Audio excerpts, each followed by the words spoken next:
chemin des ateliers du Perche, c'est par là. Ah, c'est même confirmé ici. Oh, magnifique arbre de Judée tout en fleurs. Le cerisier est en fin de floraison, mais c'est magnifique, un pommier magnifique. 100 mètres l'atelier, on va vérifier si ça fait 100 mètres. Fleurs de cognacier, l'aubépine qui fleurit, donc une sculpture de Blaise. Blaise, un ami de 30 ans, comme dirait Chirac. C'est l'entrée d'un monde mystérieux. Des sculptures, de vieilles sculptures qui s'abîment, mais les personnages aussi s'abîment, donc c'est pas gênant. Là-bas, une vieille sculpture en bois. Il y a longtemps que je n'ai pas travaillé le bois. Là, c'était une série sur les...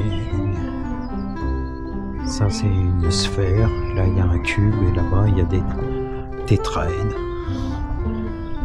Superbe lieu actuellement. Alors ça, c'est mon atelier, c'est là où je travaille le fer. Là, actuellement, voilà, il y a deux fauteuils qui vont partir chez une cliente. Différentes machines pour travailler différentes matières, différents volumes, différentes fonctions aussi. Il fut une époque, je faisais des décors de films, de cinéma ou de musées archéo d'ailleurs. Voilà, donc ça c'est le fer. Le bois, je peux... Mon four à céramique ici présent, à gaz. Un autre four électrique dont je ne me sers plus.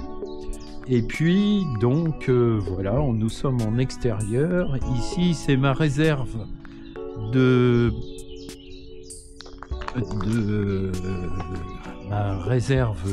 gabarit, parce que pour travailler le fer, il faut absolument que je puisse avoir un gabarit.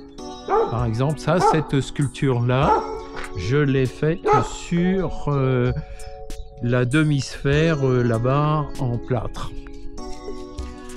Et voilà, ma matière première, c'est ça, c'est du fer à béton récupéré d'une usine qui broie le béton,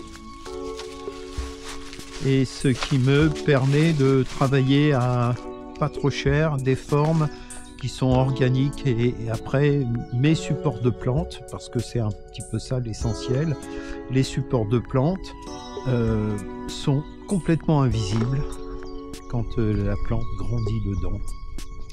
Voilà, différentes sculptures. Depuis peu, je me suis mis à la céramique, donc je marie la céramique et le fer. Voilà une autre sculpture là-bas, en fer, tout simple, enfin en fer tout simple, en fer à béton, qui s'appelle Ce qu'il en reste, parce que c'est une ossature de quelque chose qui a été. Je vais rentrer dans un showroom. Voilà un lampadaire avec une bouteille de gaz découpée. Voilà un exemple là, ce Restons groupés, c'est toute une série de sculptures qui allient le fer et la céramique. Magnifique photo de Didier Leplat. Donc voilà un peu mon travail, cette arche. Par exemple, j'en ai fait pas mal, des arches. Ici, on a un petit portillon. Alors, c'est de l'ordre de la symbolique, hein, de portillon. Mais on peut y faire grimper des plantes. Voilà mon showroom. Il y a différentes époques ici. C'est des vieilles pièces qui datent. La pièce rouge qui date de presque 40 ans. Mes dernières pièces en céramique. il y a des pièces. Alors, la céramique, c'est de la terre cuite. Et pendant très longtemps, j'ai travaillé de la terre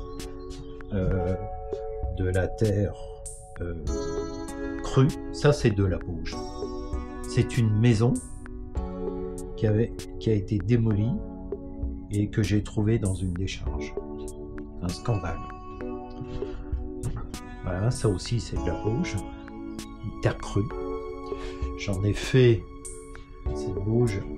J'en faisais des espèces de bornes et après je faisais des moulages et ça c'est un tirage plâtre. Tirage plâtre, ça aussi un tirage plâtre. Maintenant je travaille un peu plus la céramique. Ah, voilà une autre pièce en bauge qui date des années 2000-2005. Et donc je travaille par série. J'aime bien explorer toute une série. Voilà, en gros. Hop. Marley, s'il te plaît. Marley, s'il te plaît, tu rentres chez toi si tu aboies.